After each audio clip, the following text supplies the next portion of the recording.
Today I'll be ranking the top 10 best budget bloodlines for boss grinding in Shindo Life.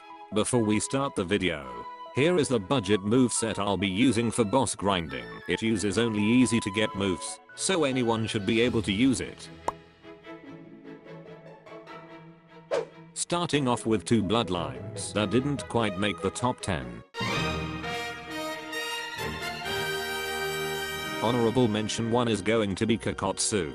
This bloodline is mainly going to be used for its third move, which is pretty good against tailed beasts. It can also be equipped 2 element slots, so it adds some more versatility. But other than that, the bloodline isn't very good.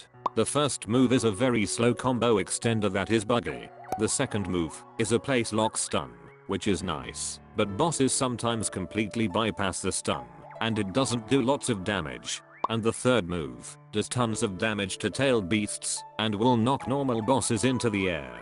Kakotsu also has a mode, which makes it a good starting bloodline for noobs. Honorable mention 2 is going to be Dangan. Dangan is really good against normal bosses because of its stuns and high damage. Its first move is a quick combo extender that place lock stuns for a little. The second move is an auto dodge that'll stun enemies that hit you.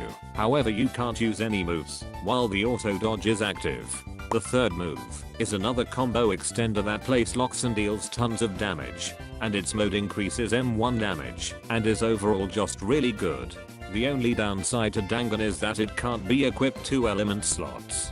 And there is just better bloodlines that need to be used in bloodline slots. Starting off the top 10 is Shadow. Shadow is another good tailed beast grinding bloodline. Its mode does insane amounts of damage to tailed beasts, and the bloodline is pretty common at just a 1 out of 30 chance of spinning. However, the actual moves of Shadow are all pretty bad. The first move is a simple combo extender. The second move is a short stun. And the third move is an area of effect stun. None of which actually deal damage to tailed beasts. At number 9 is going to be Lava. It's good for both tailed beast and normal boss grinding, but it's much better when tailed beast grinding. Lava has no mode, but its moves can be equipped in your element slots. The first move is a basic damage attack. The second move is a huge area of effect attack. And the third move is another big area of effect high damaging attack. It also does lots of damage to tailed beasts and is the move you'll be using the most. Lava does lots of damage and is a good secondary bloodline for boss grinding because of it. And every move does burn damage and has decently low cooldowns. At number 8 is Emerald. Emerald is another tailed beast grinding bloodline. Like Lava, its moves can be equipped in element slots and it has no mode. The first move is a simple high damage attack. The second move is an area of effect attack that does tons of damage to tailed beasts. And the third move is another attack that does tons of damage to tailed beasts. Emerald is a bit rarer than the other bloodlines on this list with a 1 out of 70 chance, and it's decent for normal boss grinding. Number 7 is going to be Paper. Paper is the first really good normal boss grinding bloodline on this list. And it can be equipped into element slots and has its own mode. The first move is a ranged attack that does tons of damage. The second move is pretty bad and just does some chip damage. And the third move is a huge area of effect attack that can deal over 100,000 damage. The mode is also pretty good with decent stat bonuses and extremely high damaging specs. The only downside to Paper is that the moves are a bit slow. At number 6 is Crystal. It's a common bloodline, so it's extremely easy to get. And its moves can be equipped into your element slots. Crystal is specifically going to be used for its insanely good third move. It does insane amounts of damage to tailed beasts, and its second move does some decent damage too. Crystal can also be used in normal boss grinding, and is just a good grinding bloodline. The only real downside to it is its first move, which is just bad, and the fact that it has no mode. But other than that, Crystal is a really good budget option for grinding. At number 5 is Bankei Akuma. The bloodline is more on the rare side with a 1 out of 90 chance of spinning. But spinning it is extremely beneficial. Since it's a limited bloodline, you'll be able to use it in the bloodline bag, making it a very versatile bloodline to use, and a really good option for grinding. The first move is an auto dodge. The second move is a stun. And the third move is a high damage attack. The mode has really good stat bonuses, and it makes you deal extra M1 damage. You also have a full Susanoo, which boosts M1 range, and makes it harder for bosses to hit you. Number 4 is going to be Satori Akuma. This bloodline is slightly more common than Bankei Akuma with a 1 out of 85 chance. The first move is a stun that's pretty good as a combo extender. The second move is a counter.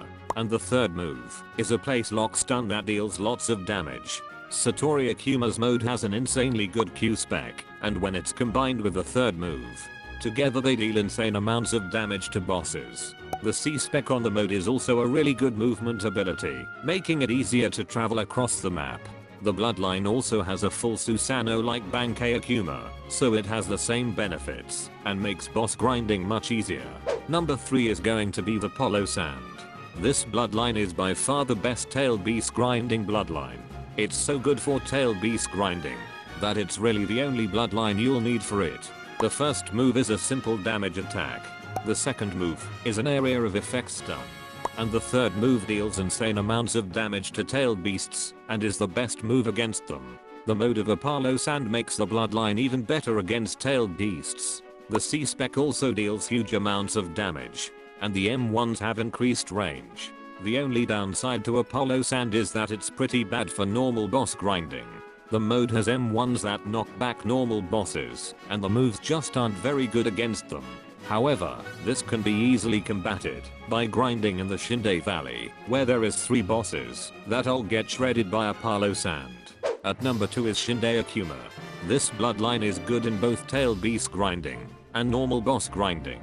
The first move summons Susanoo clones that turn into full Susanoo clones if you have Shindo Akuma's full Susanoo activated. The second move is a high damage area of effect attack, and the third move is a simple stun. The mode C spec also summons clones, and the Q spec gives you iframes and deals damage. The bloodline is also a limited, so once you spin it or buy it in the rell coin shop, you can equip it whenever you want. If you are going to use Shindo Akuma for normal boss grinding, it's recommended to have some sort of place lock stun, like Bankei Akuma's second move, because Shindo Akuma's clones have knockback, and a place lock stun will increase their damage by a lot. For tailed beast grinding, a place lock stun isn't needed because tailed beasts don't take knockback, so I would recommend just bringing something like crystal and an element like earth for chunk damage. And finally, at number 1 is Rinshiki. Rinshiki is on the rare side with a 1 out of 150 chance of spinning, but it has multiple skin variants that make it easier to spin for, and is also available in the rell coin shop. Rinshiki and its variants are also limited bloodlines, so once you have the bloodline, you can equip it in the bloodline bag whenever. The first move is a counter that takes stamina. The second move is a simple combo extender, and the third move is an area of effect high damage attack. The mode of Rinshiki is why the bloodline is ranked this high. The mode gives you extended M1s that make it really hard for bosses to hit you, and every spec from the mode deals insane amounts of damage to bosses. The only downside to the bloodline is its rarity, and also the fact that you'll need to get stage 2 of Rinshiki's mode from the Rinshiki boss. Anyway, that's it for this video. Make sure to comment if you agree or disagree with these rankings, and if you enjoyed or found this video helpful, don't forget to leave a like. Bye.